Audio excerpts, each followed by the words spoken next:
Now, here's another conspiracy. We've told you about this, how Twitter will use their algorithms to suppress any negative attention going out to Hillary Clinton or the Democrats. Really, well, success. Hillary for prison is trending on Twitter.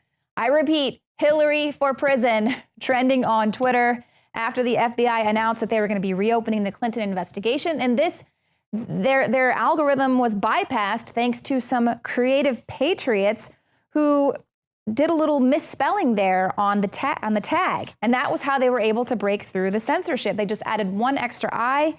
And so that small change worked, because as soon as they kind of tweaked it a little, it vaulted to the top of Twitter's trending section, reaching over 40,000 tweets. Of course, you reach out to Twitter and they had no comment on their whole algorithms and the way they work. But we've exposed this before. They're obviously compromised. But you might have your wish for Hillary for prison. If she is charged with obstruction of justice, she could go to prison for 20 years. Now, Michael Snyder covers this on the Economic Collapse blog. He says really no one's talking about this obstruction of justice. A lot of people are just focusing on the fact that the investigation is into the mishandling of classified information, classified documents. But if the FBI discovers that Clinton altered, destroyed, or concealed any emails that should have been turned over to the FBI during this original investigation, she could be charged with obstruction of justice. If found guilty, obviously her political career would be immediately ended, but could send her to prison for the rest of her life.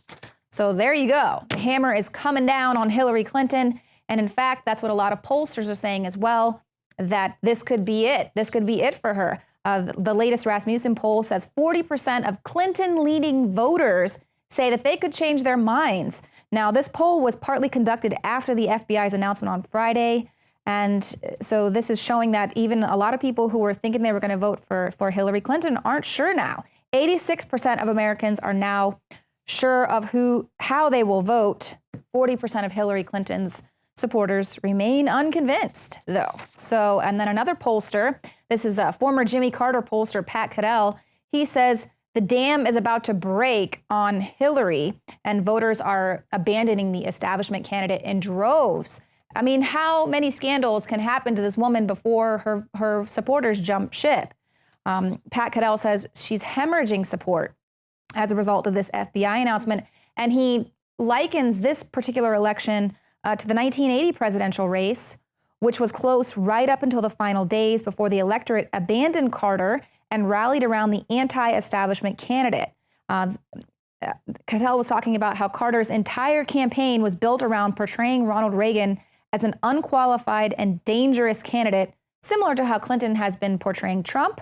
But the reason that the polling between Reagan and Carter was close up until the final weekend, when the dam broke and Reagan shot ahead by 10 points, and he seems to think that this latest announcement by the FBI could be the dam breaking for Hillary Clinton. And we'll have to see as those polls come out.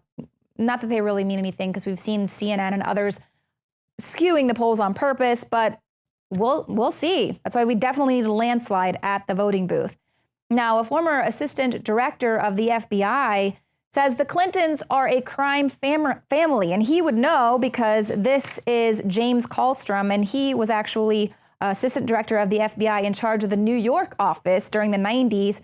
So he, tracked down a bunch of mobsters and swindlers and crime families for years. So he says the Clintons, that's a crime family, basically. It's like organized crime. I mean, the Clinton Foundation is a cesspool. God forbid we put someone like that in the White House. So this is a former assistant FBI director, 27 years. He's a veteran of the FBI. And this is what he thinks about Hillary Clinton and her Clinton Foundation. Totally scandalous, which is why we're probably seeing a mutiny within the FBI, which is probably what has caused James Comey to come out and try to get ahead of the scandals breaking, because we're hearing rumblings.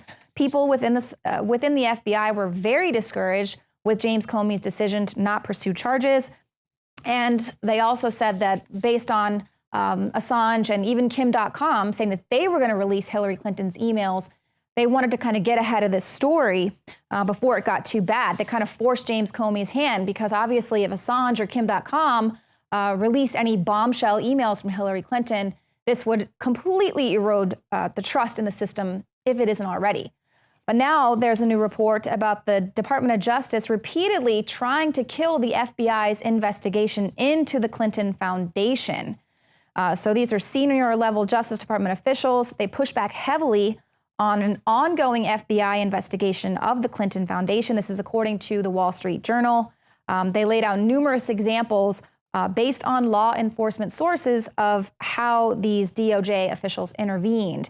Now, you'll recall the CNN said, oh, they tabled that investigation. The Clinton Foundation is perfectly squeaky clean. But in fact, that is not true.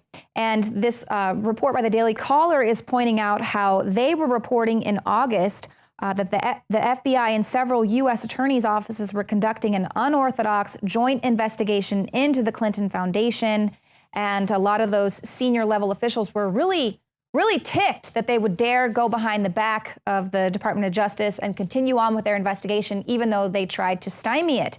Now, these are prosecutors with the U.S. Attorney's Office in the Eastern District of New York. This is where Loretta Lynch led before taking over as the Attorney General last year. They refused to allow FBI investigators from probing the Clinton family charity to review emails found on the devices that were turned over this year by two of Clinton's lawyers. This was during a separate investigation into the mishandling of classified information.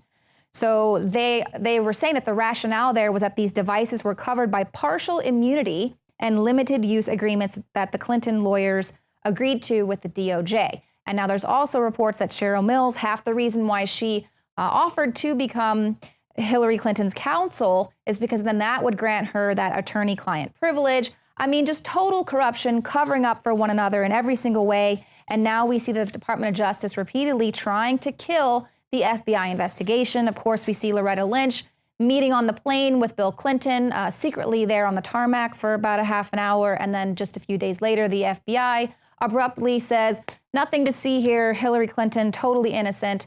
But apparently there were a lot of people within the FBI who were really upset with James Comey for making that decision. A lot of pushback occurring.